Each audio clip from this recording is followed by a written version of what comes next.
Hi everyone, it's me दीक्षा। आज की इस वीडियो में हम एफआईआर से रिलेटेड कॉन्सेप्चुअल क्वेश्चंस के आंसर राइटिंग को देखेंगे ताकि आपको आइडिया मिल सके कि एक आंसर राइटिंग में आपको किस तरीके से स्ट्रक्चर बनाना चाहिए।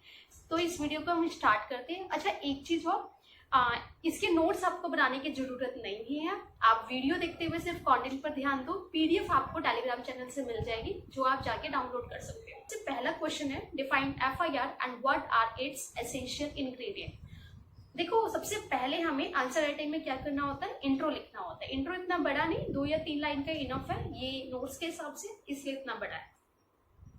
FIR is the earliest record of information given to the police regarding the commission of a cognizable offense। मतलब क्या, cognizable offense की कमीशन के बारे में जो मैंने इंफॉर्मेशन रिकॉर्ड कराई है टू द पुलिस ऑफिसर को, उसी को FIR बोला जाता है। ये मैंने बेसिक इंफॉर्मेशन इंट्रो में दी है।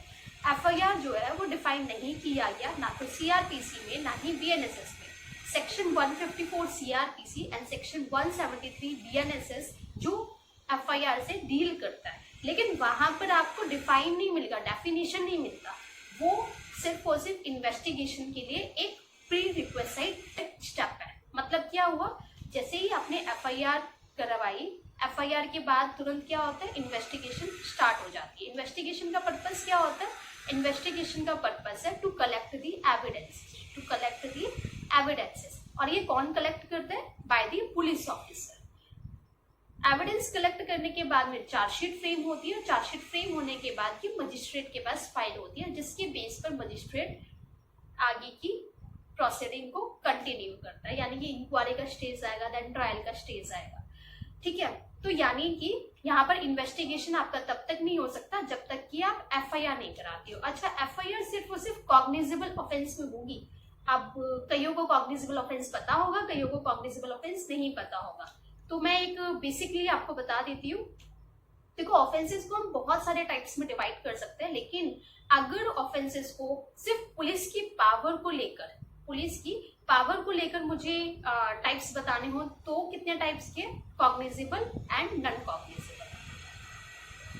कॉग्निजेबल ऑफेंसेस का मतलब क्या हुआ, कॉग्निजेबल ऑफेंस का मतलब है वो ऑफेंसेस जिसमें पुलिस के पास ये पावर है कि वो किसी भी पर्सन को उस केस में अरेस्ट कर सकती है, और अरेस्ट करने के लिए यहाँ पर मजिस्ट्रेट से परमिशन नहीं लेनी पड़ेगी। वहीं कॉग्निजेबल ऑफेंस का मतलब ये है कि उस केस में पुलिस ऑफिसर किसी भी पर्सन को अरेस्ट नहीं कर सकता जब तक कि वो मजिस्ट्रेट की परमिशन ना ले।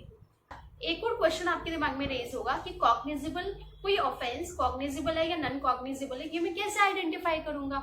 तो BNSS या फिर CRPC, इनके सारे सेक्शंस खत्म होने के बाद में, इनके बेरेक्ट उठाओ, सारे सेक्शंस खत्म होने के बाद में पीछे को एक फर्स्ट शेड्यूल दे रहा है। फर्स्ट शेड्यूल में आपको एक टेबल नजर आएगी जिसमें सारे ऑफेंसेस के नेचर लिखे हुए हैं कि कोई ऑफेंस कॉग्निजेबल है या नहीं, नॉन कॉग्निजेबल है या नहीं, बेलेबल है या नहीं, नॉन बेलेबल है या नहीं। तो ये सारी की सारी चीजें वहां पर आपको मिल जाती है। सबसे पहले यहाँ पर पहला क्वेश्चन था डिफाइन FIR, तो मैंने पहला यहाँ पर पॉइंट डाल दिया डेफिनेशन को लेकर। जनरली CRPC और ना ही BNSS में, दोनों में FIR को डिफाइन नहीं कर रखा, लेकिन कुछ केस लॉज के थ्रू मैं इसकी डेफिनेशन बता सकती हूँ, मीनिंग बता सकती हूँ। यानी कि TT एंटोनी वर्सेस केरला 2001 के केस के हिसाब से सुप्रीम कोर्ट का ये कहना है कि कॉग्निजेबल ऑफेंस की जो इंफॉर्मेशन आपने पुलिस ऑफिसर को रिकॉर्ड करवाई है उसी को हम FIR बोलते हैं। तो FIR क्या है, FIR एक फर्स्ट स्टेप है, पहला स्टेप है क्रिमिनल प्रोसीडिंग में एक कॉग्निजेबल ऑफेंस के केस में। क्लियर हुआ? ओके, सो नाउ अब जो सेकंड क्वेश्चन था उसके लिए मैंने सेकंड पॉइंट बना दिया, एसेंशियल इंग्रेडिएंट कौन कौन से एक FIR के। तो इसको मैंने पॉइंट टू पॉइंट, देखो सारे पॉइंट्स ना यहाँ पर कहीं अलग से आपको एक रेफरेंस बुक उठा के पढ़ने की जरूरत नहीं है।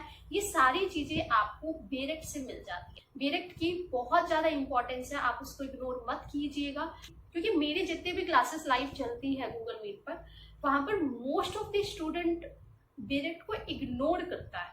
आप प्लीज इसको इग्नोर मत किया करो, क्योंकि बेरेक्ट आपके प्रोफेशन का फाउंडेशन है। जब आप कोर्ट के सामने अपीयर होंगे एज एन एडवोकेट, या आप कल को जुडिशरी की तरफ जाना चाहते हो, तो जब कोर्ट का प्रोसेस आता है तो वहां पे आप जो रेफरेंस देते हो ना, तो वहां पे रेफरेंस आप तो या तो बेरेक्ट का दोगे या फिर रेफरेंस आप सुप्रीम कोर्ट के जजमेंट्स का दोगे। और देखो सुप्रीम कोर्ट की जजमेंट्स की रीजनिंग समझने के लिए आपको पहले बेरेक्ट ही समझना पड़ेगा, यानी कि अल्टीमेटली आप बेरेक्ट पर ही आओगे। तो बेरेक्ट की लैंग्वेज पर अपनी कमांड बनाओ, उसको इंटरप्रेट करो। Supreme Court time to time interpret करती है सोसाइटी के वेलफेयर को देखते हुए। अब जो इंटरप्रिटेशन ऑलरेडी हो चुकी है आपको उस तक स्ट्रिक्ट नहीं रहना। आप उसके अलावा भी अगर आपके दिमाग में कोई नया कॉन्सेप्ट आता है कि यार इसका मतलब ये भी तो हो सकता है ना, आपके पास उसके लिए रीजन अगर है तो वो स्किल डेवलप करो, क्योंकि आज नहीं तो कल आप पार्टी के राइट को रिप्रेजेंट करोगे, आप अपना रीजनेबल ग्राउंड दोगे। जज अगर एग्री करता है तो वो ऑफकोर्स आपकी इंटरप्रिटेशन को अडॉप्ट करेगा ना। अब यहाँ पर सुप्रीम कोर्ट ने जितनी भी इंटरप्रिटेशन की है क्या वो खुद ने की है क्या? खुद से कभी भी जजेस कभी काम नहीं करते। अगर आप कोर्ट में इंटर्नशिप कर चुके हो ऑलरेडी, आप या तो कोर्ट में एज एन एडवोकेट अपीयर होते हो, काम कर रहे हो, तो आपको ये बात पता होगी।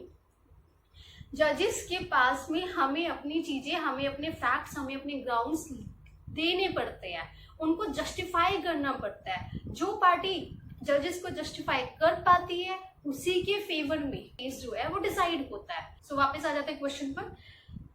फर्स्ट एसेंशियल इंफॉर्मेशन, जैसे कि अभी हमने ऊपर देख लिया था कि इंफॉर्मेशन जो है वो कॉग्निजेबल ऑफेंस से रिलेटेड ही होनी चाहिए, नॉन कॉग्निजेबल ऑफेंस से रिलेटेड नहीं होनी चाहिए, तभी आप एफआईआर कराओगे। तो पहला essential information must disclose the commission of a cognizable offence. Lalita Kumari versus government of UP 2014, ये लैंडमार्क जजमेंट है। देखो केसेस सारे याद नहीं करने होते, जो लैंडमार्क जजमेंट है आप उनको तो एटलीस्ट याद करो, एक अलग से डायरी बनाओ। ललिता कुमारी वर्सेस गवर्नमेंट ऑफ यूपी 2014 के केस में सुप्रीम कोर्ट ने क्या बोला कि जो एफआईआर का रजिस्ट्रेशन है ना, ये डिस्क्रिशनरी पावर नहीं है पुलिस की, ये मैंडेटरी है। अगर उनके पास इंफॉर्मेशन एक कॉग्निजेबल ऑफेंस से कनेक्टेड आती है तो उनको मैंडेटरी है, एफआईआर उनको करना ही होगा। नेक्स्ट एसेंशियल, ये जो एफआईआर आप रजिस्टर कराने जाते हो, किसको कराने जाते हो? Officer incharge of police station को आप कराने जाते हो या फिर कोई अदर ऑथोराइज्ड पुलिस ऑफिसर है उसके ऑप्शंस में, तो वो रजिस्टर करेगा। अच्छा, एफआईआर रजिस्टर कराने का मोड क्या होगा? ओरल हो सकता है, रिटर्न हो सकता है, कैसे हो सकता है? तो ऑफ कोर्स आप इसको ओरल करा सकते हो, रिटर्न में भी करा सकते हो, और जब से बीएनएसएस आया तब से आप इलेक्ट्रॉनिकली भी करा सकते हो। दैट मीन्स हर स्टेट के अलग अलग पोर्टल्स बने हुए हैं, आप उन पोर्टल्स पे भी एफआईआर रजिस्टर करा सकते हो। इवन ईमेल पर भी अपनी एफआईआर रजिस्टर करा सकते हो। हालांकि उसकी कुछ कंडीशंस है, वो कंडीशंस जब आप डायरेक्ट लैंग्वेज पढ़ोगे आपको वो कंडीशंस पॉइंट आउट होगी, क्योंकि अभी हम यहाँ पर क्वेश्चन के साथ में स्टिक है। ठीक है, तो इंफॉर्मेशन अगर ओरली दी गई है तो यहाँ पे पुलिस ऑफिसर क्या करेगा, उसको छोटा करके रिड्यूस करके राइटिंग में लिखेगा। लिखने के बाद में जिसने इंफॉर्मेशन दी थी उससे वो साइन कराएगा। थर्ड एसेंशियल, अगर इंफॉर्मेशन पुलिस ऑफिसर ने खुद ने रिकॉर्ड की है आपकी बात को सुनकर, तो वो पढ़ के भी आपको सुनाएगा, क्योंकि आपको पता होना चाहिए ना कि जो इन्फॉर्मेशन आपने दी थी वही पुलिस ऑफिसर ने लिखी है। पता चले उसने फैक्ट से चेंज कर दिए, नहीं, आपको वो पढ़ के सुनाएगा। अगर आप एग्री करते हो कि हाँ आपने यही बात बोली थी और उसने यही बात रिकॉर्ड की है, तो आप उस पर साइन करोगे, और साइन करने के बाद में उसकी कॉपी आपको फ्री ऑफ कॉस्ट, यानी कि इन्फॉर्मेंट को फ्री ऑफ कॉस्ट प्रोवाइड की जाएगी। ठीक है, 3 एसेंशियल हो गए। चौथा एसेंशियल है कि जो इन्फॉर्मेशन है वो जितनी जल्दी हो सके आप उतनी जल्दी करो, यानी कि एफआईआर जो है वो एक रीजनेबल पीरियड में हो जाना चाहिए। ऐसा नहीं 10 दिन बाद आप जा रहे हो। एफआईआर जो है वो क्या है, एफआईआर की फुल फॉर्म क्या है? फर्स्ट इंफॉर्मेशन रिपोर्ट, यानी कि जैसे कि अगर मुझे चोट लगेगी तो सबसे पहले मैं कहाँ जाऊंगी? डॉक्टर के पास जाऊंगी। वैसे ही अगर किसी सोसाइटी में, किसी एरिया में क्राइम हुआ है तो आपको सबसे पहले इंफॉर्मेशन किसको देनी चाहिए? पुलिस ऑफिसर को देनी चाहिए। तो उसी तरीके से एफआईआर जो है वो फर्स्ट इंफॉर्मेशन होनी चाहिए जो पुलिस ऑफिसर को आपने पहुंचाई है किसी कॉग्निजेबल ऑफेंस के बारे में। अगर आप उसमें अनरीजनेबल डिले करते हो तो वहां पर प्रॉब्लम आ सकती है। एफआईआर पर क्वेश्चन उठता है कि यहाँ पर आपने जो एफआईआर में स्टेटमेंट दी है वो सोच समझ के दी है, उसमें कुछ फेक भी हो सकता है। ठीक है, अच्छा, एफआईआर होने के बाद में जो इन्वेस्टिगेशन का पार्ट स्टार्ट हो चुका है, एफआईआर के बाद में जो इन्वेस्टिगेशन हो रहा है उसमें जो स्टेटमेंट्स रिकॉर्ड की जा रही है विटनेसेस की, उसको आप एफआईआर कंसीडर नहीं करते हो। वो स्टेटमेंट तो आपकी सेक्शन 161 सीआरपीसी में कवर होती है। अब जिसने सीआरपीसी बीएनएसएस अभी थोड़ा बहुत पढ़ा होगा वो यहाँ रिलेट कर पाएगा, लेकिन अभी हम यहाँ नहीं जा सकते हैं। ये सारी चीजें डायरेक्ट जब पढ़ोगे तभी क्लियर हो। अभी मैं बार बार बोल रही हूँ क्योंकि मुझे क्वेश्चन से स्टिक रहना है। नेक्स्ट वन, एफआईआर में क्या मुझे ए टू जेड इन्फॉर्मेशन देनी होगी? अगर मुझे पता चला अच्छा मेरे पड़ोस में यहाँ पे क्राइम हुआ है, मर्डर हुआ है, और मुझे नहीं पता कि यहाँ पे ये क्राइम कैसे हुआ है, लेकिन क्राइम हुआ है, मैंने सिर्फ फोन करके बता दिया कि हाँ यहाँ पे क्राइम हुआ है, तो क्या ये मेरा जो फोन कॉल है ये एफआईआर हो जाएगा कि नहीं होगा? इसके लिए भी एक क्वेश्चन मैंने रेडी किया है। जो आपकी एफआईआर है ना, जो आप इंफॉर्मेशन प्रोवाइड कर रहे हो, उसमें मैटेरियल जो पॉइंट्स है, यानी कि जो इंपॉर्टेंट चीजें है, जो ये डिसाइड कर सके पुलिस ऑफिसर, ये इस बात से सेटिस्फाई हो जाए कि जिस ऑफेंस के बारे में आप इंफॉर्मेशन दे रहे हो वो कॉग्निजेबल ऑफेंस है। इतने पॉइंट्स आपको बताने होंगे तभी आप एफआईआर रजिस्टर करा सकते हो। एफआईआर में जो मैटेरियल पॉइंट्स है ना, बेसिक फैक्ट्स है क्राइम के, वो तो एटलीस्ट आपको इन्फॉर्मेशन देनी ही पड़ेगी। ऐसा नहीं कि एफआईआर में सारे के सारे डिटेल ले दो, ऐसा जरूरी नहीं है। अगर आपको डिटेल पता है तो दो, डिटेल नहीं पता तो इट्स ऑल राइट, लेकिन एक क्राइम के बारे में एटलीस्ट जो मैटेरियल पॉइंट्स है वो तो आपको देने ही होंगे कि किस तरीके से क्राइम हुआ है।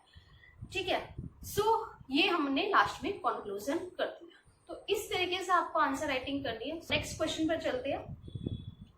Object and significance of FIR. FIR को कराने की क्या पर्पस होता है, क्या इसका इंपॉर्टेंस होता है? फिर से अगेन यहाँ पर आपको इंट्रो देखने को मिल रहा है। इंट्रो में आप जनरल इंफॉर्मेशन डाल सकते हो। सेक्शन 154, 173 एफआईआर होते के साथ ही क्या होता है, क्रिमिनल लॉ जो है वो मोशन में आ जाता है, यानी कि इन्वेस्टिगेशन स्टार्ट हो जाती है, पुलिस ऑफिसर की ड्यूटी स्टार्ट हो जाती है। ठीक है, स्टेट ऑफ हरियाणा वर्सेस भजन लाल, ये भी लैंडमार्क केस है। इस केस में कोर्ट ने क्या हेल्ड किया, एफआईआर जो है वो सबसे इंपॉर्टेंट डॉक्यूमेंट है जो कि इंश्योर करता है फेयरनेस एंड अकाउंटेबिलिटी को। फेयरनेस एंड अकाउंटेबिलिटी कैसे? क्योंकि जैसे ही आप एफआईआर कराते हो, इन्वेस्टिगेशन स्टार्ट होता है, तो इन्वेस्टिगेशन के दौरान पुलिस ऑफिसर जब भी इन्वेस्टिगेशन करने जाता है तो पुलिस स्टेशन में ना डेली डायरी एक होती है, उसको मेंटेन करना होता है। तो डेली डायरी में पुलिस ऑफिसर एंट्री चढ़ाता है, कब, कहाँ, कितने बजे, किससे मिला, क्या स्टेटमेंट दी, क्या प्रोग्रेस हुआ, यानी कि पूरी अपडेट जो है इस डेली डायरी में लिखी होती है। तो ये डेली डायरी जो है वो काम आती है अकाउंटेबिलिटी रखने के लिए। ठीक है, सो ऑब्जेक्ट पर आ जाते हैं हम। सबसे पहला क्वेश्चन, हमारे 2 पॉइंट है ना इसमें, ऑब्जेक्ट एंड सिग्निफिकेंस। तो इसको मैंने मिक्स नहीं किया, आपको मिक्स नहीं करना, क्योंकि मिक्स कर दोगे तो फिर एग्जामिनर को जो पॉइंट्स देने चाहिए थे वो नहीं देगा। इसने 2 चीजें एंड करके बोला ना, 2 चीजें बोली है तो मैं अलग अलग ही, हालांकि कई बार क्या होता है ऑब्जेक्ट और सिग्निफिकेंस एक दूसरे के साथ कनेक्टेड होते हैं, कभी कई बार सिमिलर होते हैं, लेकिन ये दोनों मुझे अलग अलग ही डील करने होंगे। तो ऑब्जेक्ट ऑफ एफआईआर, सबसे पहला एफआईआर का मेन पर्पस क्या होता है? मेन पर्पस यही है कि जैसे एफआईआर होगी तो क्रिमिनल लॉ जो है वो मोशन में आ जाएगा, यानी कि तुरंत से इन्वेस्टिगेशन स्टार्ट हो जाएगा। एफआईआर जो है वो फर्स्ट स्टेप है कॉग्निजेबल ऑफेंस की इन्वेस्टिगेशन करने के लिए। ललिता कुमारी का केस अभी हमने ऊपर देखा ही था। ठीक है, सेकेंड है यहाँ पर इंफॉर्मेशन को रिकॉर्ड करा। अगर एफआईआर का प्रोसेस नहीं हमारे लॉज में दिया होता तो सोसाइटी में कोई भी क्राइम हो जाता, पता ही नहीं चलता, कोई अकाउंटेबिलिटी नहीं होती, कुछ भी नहीं होता, वहां पे जो एविडेंसेस थे वो भी खत्म हो जाते एक तरीके से। तो एफआईआर का मेन पर्पस क्या है कि एफआईआर का मेन पर्पस यही है कि जितनी जल्दी जिसको भी इंफॉर्मेशन मिल गया वो सबसे पहले पुलिस स्टेशन में जाके पुलिस ऑफिसर को रिकॉर्ड कराए, ताकि वहां पे किसी भी तरीके के जो एविडेंस में छेड़खानी ना हो सके। आप जितनी जल्दी एफआईआर कराओगे उतनी जल्दी इन्वेस्टिगेशन स्टार्ट होगी, उतनी जल्दी वो सारे एविडेंसेस कलेक्ट कर लिए जाएंगे। अगर आप 10 दिन बाद आ रहे हो, 10 दिन में सारे एविडेंस खत्म हो जा रहे हैं ना, तो ये इसका पर्पस है। थर्ड पर्पस यहाँ पे एक्यूज्ड के राइट को भी प्रोटेक्ट करना। एक्यूज्ड के राइट को कैसे प्रोटेक्ट करना होगा? आप जितनी जल्दी इंफॉर्मेशन प्रोवाइड करोगे, एक्यूज्ड को भी तो अपॉर्चुनिटी मिलेगी ना कि भैया उसके ऊपर एलिगेशन क्या लगा है। उसको अगर एलिगेशन नहीं पता होगा तो वो अपना डिफेंस कैसे रेडी करेगा? तो एफआईआर में प्रॉपरली ये एलिगेशंस लिख दिए जाते हैं, सेक्शन लिख दिया जाता है कि हाँ इस पर्सन के ऊपर ये सेक्शन लगा, तो वो अपना डिफेंस को रेडी कर सके। Next one, assist the magistrate and judiciary. FIR में जो सेक्शंस लगाए गए हैं उसी के बेस पर आप इन्वेस्टिगेशन कर रहे हो। इन्वेस्टिगेशन में जितने आपने एविडेंसेस कलेक्ट किए उसी के बेस पर आपका ट्रायल जो है वो प्रोसीड करेगा। तो भाई ये जो प्रोसेस हुआ है ना, उसी के बेस पर मजिस्ट्रेट ये डिसाइड कर पाएगा कि मुझे जो ट्रायल आगे चलाना है वो किस तरीके से चलाना है। क्योंकि अगर आपने सीआरपीसी पढ़ा है, वारंट ट्रायल, समन ट्रायल, सेशन ट्रायल, अलग अलग ट्रायल्स है, समरी ट्रायल, तो यहाँ पे वो डिटरमाइन कर पाएगा कि क्या आगे का नेक्स्ट स्टेप है। साथ में मजिस्ट्रेट जो है वो यहाँ पे ये डिसाइड कर पाएगा कि इन्वेस्टिगेशन जो है वो सही तरीके से हो रही है नहीं हो रही है। लेकिन एक चीज और ध्यान रखना, यहाँ पर इंडिया का एडवर्जियल सिस्टम है। इंडिया में मजिस्ट्रेट्स इन्वेस्टिगेशन में इंटरफेरेंस नहीं कर सकते हैं, वो डायरेक्शन नहीं दे सकते कि आपको इन्वेस्टिगेशन इस तरीके से नहीं इस तरीके से करनी चाहिए। ये ध्यान रखना। आपने सोशल मीडिया पे ये देखा होगा कि जुडिशरी कुछ नहीं कर रही है, एविडेंसेस खत्म हो चुके हैं। जज वो पर्सन है जो रूल्स के थ्रू बाउंड है, उसको सब नजर आ रहा है लेकिन वो नहीं कर सकता। उसकी वो जो पावर दी है सिर्फ वो उनको एक्सरसाइज कर सकता है, क्योंकि उसके बियॉन्ड जाके अगर वो करेगा तो इलीगल में काउंट हो जाएगा। बहुत लिमिटेड इंटरफेरेंस ही आपको देखने को मिलेगा, ज्यादा हम इंटरफेरेंस नहीं कर पाते, इसलिए पुलिस ऑफिसर बहुत इजीली कई बार एविडेंसेस को खत्म कर देते हैं। तलवार का केस है, तलवार का केस याद दिलाए, तलवार के केस में सारे एविडेंसेस ऑलरेडी खत्म हो गए थे, सिर्फ वहां पे थ्योरी के बेस पर पेरेंट्स को पनिश किया गया था, लेकिन अभी तक नहीं पता कि एक्यूज्ड कौन था। बहुत सारे मल्टीपल केसेस है जहाँ पे एविडेंसेस खत्म हो चुके हैं, इन्वेस्टिगेशन सही से नहीं हो पाया, जज को सब पता है लेकिन कुछ नहीं कर सकता क्योंकि उसके पास पावर ही नहीं है। उसके पास पावर सिर्फ तब है जब मैटर उसके सामने प्रोसीड होना स्टार्ट हो चुका है। Next point, significance. एफआईआर की इंपॉर्टेंस क्या है? एफआईआर की इंपॉर्टेंस सबसे पहले जैसे ही एफआईआर होगी तभी इन्वेस्टिगेशन आपका स्टार्ट होगा। एफआईआर जो है वो इन्वेस्टिगेशन का एक स्टार्टिंग पॉइंट है। क्लियर? बिना एफआईआर के इन्वेस्टिगेशन कभी भी कोई पुलिस ऑफिसर नहीं कर सकता। हालांकि इसके एक्सेप्शन दिए गए हैं ललिता कुमारी के केस में, जो अभी सबसे पहला वाला केस था, उसमें गाइडलाइंस पूरी इशू की गई है। Second, evidentiary value. FIR is not a substantive piece of evidence. Substantive piece of evidence का मतलब वो एविडेंस जिसके बेस पर मैं किसी पर्सन को कन्विक्ट कर सकूं, सजा दे सकूं, पर खाली एफआईआर के बेस पर आप किसी पर्सन को सजा नहीं दे सकते। तो एफआईआर जो है वो एक सब्सटेंटिव यानी कि मेन पीस नहीं है एविडेंस का, जिसके बेस पर आप डिसाइड कर सको केस को। तो इसका एविडेंशियरी वैल्यू क्या है? इसका एविडेंशियरी वैल्यू एफआईआर का बहुत लिमिटेड है, जो एक ट्रायल के टाइम पर जब एविडेंस का टाइम आता है वहां पर कॉन्ट्राडिक्ट या कोरैबोरेट करने के काम आता है। कॉन्ट्राडिक्ट या कोरैबोरेट यानी कि मैच और मिसमैच। जो इन्फॉर्मेंट है जिसने एफआईआर रजिस्टर करवाई थी उसने एफआईआर के टाइम पर अपनी स्टेटमेंट दी है एक तरीके से, एफआईआर के बाद में जब ट्रायल के टाइम पर एविडेंस का टाइम आया और एविडेंस में वो विटनेस बना है तो उसने वहां पर स्टेटमेंट दी है। ठीक है, तो एफआईआर वाली स्टेटमेंट और एज अ विटनेस वाली स्टेटमेंट, इन दोनों में मैच कर रहा है या मिसमैच कर रहा है? इस मैच और मिसमैच के लिए ही एफआईआर की एविडेंशियरी वैल्यू, इसके अलावा नहीं है। ठीक है, नेक्स्ट वन, पुलिस की ट्रांसपेरेंसी और अकाउंटेबिलिटी के लिए भी एफआईआर की इंपॉर्टेंस है। यहाँ पर एफआईआर का रजिस्ट्रेशन मैंडेटरी है, इसीलिए पुलिस जो है वो कंप्लेंट्स को सप्रेस नहीं कर पाता है। नेक्स्ट वन, विक्टिम के राइट को प्रोटेक्ट करना। यहाँ पर विक्टिम को free of cost copy provide की जाती है एफआईआर की, और उसको पढ़ के सुनाया जाता है कि आपने यही एफआईआर रजिस्टर की है। तो यहाँ पे विक्टिम के राइट को प्रोटेक्ट करना भी हमारा मेन पर्पस है। Next one, judicial control. Judicial control तो एफआईआर रजिस्टर करते के साथ ही पुलिस ऑफिसर की ड्यूटी है कि वो 24 घंटे के अंदर अंदर क्या करेगा? एक तो आपको अरेस्ट वाला प्रोविजन पता ही है, लेकिन उसके साथ साथ वो क्राइम की इंफॉर्मेशन अपने डीएम को तुरंत से देने जाएगा कि ये क्राइम हमारे सोसाइटी में हुआ है, और अगर अरेस्ट होता है तो वो मजिस्ट्रेट के सामने उस पर्सन को 24 घंटे के अंदर प्रोड्यूस करेगा। लास्ट में हमारा ये कंक्लूजन हो गया। Clear? Next question is, who can lodge an FIR? Is it necessary that the informant should be an eyewitness to the offense? फिर से अगेन यहाँ पे इंट्रो आपको लिखना है, बेसिकली 154, 173। ठीक है, तो लॉज में हमारे सीआरपीसी या बीएनएसएस का जब आप डायरेक्ट लैंग्वेज देखोगे तो वहां पे क्लियरली मेंशन्ड है एनी पर्सन जिसके पास नॉलेज है वो एफआईआर रजिस्टर करा सकता है। वहां पर ये नहीं लिखा कि विक्टिम ही रजिस्टर कराने आएगा, रिलेटिव ही रजिस्टर कराने आएगा, नहीं। हमारे लॉज में यहाँ पर रेस्ट्रिक्ट नहीं कर रखा कि कौन एफआईआर कराने आएगा। वहां पर हमारा मेन पर्पस बस इतना है कि जो इंफॉर्मेशन आई है पुलिस ऑफिसर के पास वो अगर कॉग्निजेबल आई है तो आपको एफआईआर रजिस्टर करनी ही होगी। तो हमारा पहला क्वेश्चन क्या है, who can lodge an FIR? तो सबसे पहले इसको टारगेट करेंगे ए करते हुए।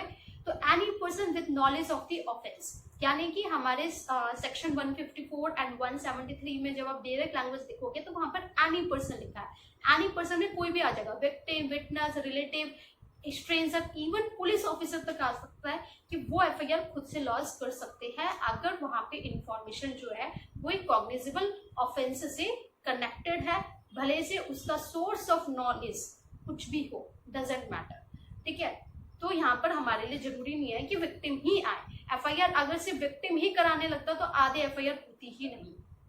नेक्स्ट वन, स्पेशल प्रोविजन हालांकि कुछ दे रखे हैं। अगर यहाँ पे क्राइम जो है वो वुमेन के अगेंस्ट में हुआ है तो जो एफआईआर रजिस्टर्ड करेगी वो FIR registered women police officer ही करेगी या वुमेन ऑफिसर की प्रेजेंस में ही होना चाहिए। और इसके साथ साथ में यहाँ पर कुछ और भी स्पेशल प्रोविजन दे रखी है कि अगर यहाँ पे पर्सन जो है, विक्टिम जो है वो मेंटली या फिजिकली इनकैपेबल है तो उसके रेजिडेंस पे होना चाहिए, वीडियोग्राफ होनी चाहिए, कई सारे टर्म्स कंडीशंस वहां पर दे रखी है। सो नेक्स्ट यहाँ पर जो बी वाला पार्ट उन्होंने बना रखा था, is it necessary that the informant should be an eye witness. वैसे अभी ऊपर हमने देख लिया कि नहीं, यहाँ पर हमें कोई मतलब नहीं है कि कौन पर्सन इन्फॉर्मेशन देने आया, तो लोगों को यहाँ पे जरूरत नहीं है कि वो आई विटनेस ही इन्फॉर्मेशन देने आए। हमारे लिए जरूरी क्या है कि जो इन्फॉर्मेशन आई है वो कॉग्निजेबल ऑफेंस से कनेक्टेड है कि नहीं है, और रजिस्ट्रेशन जो है वो एफआईआर का वो मैंडेटरी है अगर कॉग्निजेबल ऑफेंस से कनेक्टेड है। हमें इससे कोई मतलब नहीं कि इन्फॉर्मेंट आई विटनेस है या फिर नहीं है। इसका रीजन क्या है, क्योंकि एफआईआर का मेन पर्पस एविडेंस को रिकॉर्ड करना नहीं है। एफआईआर का मेन पर्पस ये है कि बस रजिस्टर्ड हो तो इन्वेस्टिगेशन स्टार्ट हो। क्लियर है? तो ये हमारे लिए लास्ट में कंक्लूजन ऊपर का जो हमने ऊपर जितने भी पॉइंट्स लिखे हैं उनका सम अप हो जाएगा। Now fourth question, is it mandatory to register an FIR in every cognizable offence. लेकिन ऑलरेडी आधा घंटा हो चुका है तो इससे ज्यादा बड़ा वीडियो शूट करना शायद बेकार है, क्योंकि एंड तक पता नहीं कोई रहेगा नहीं रहेगा। इसीलिए अगर आपको ये वीडियो पसंद आई हो और आपको आगे के क्वेश्चंस भी चाहिए हो तो प्लीज कमेंट बॉक्स में मेंशन करना, ताकि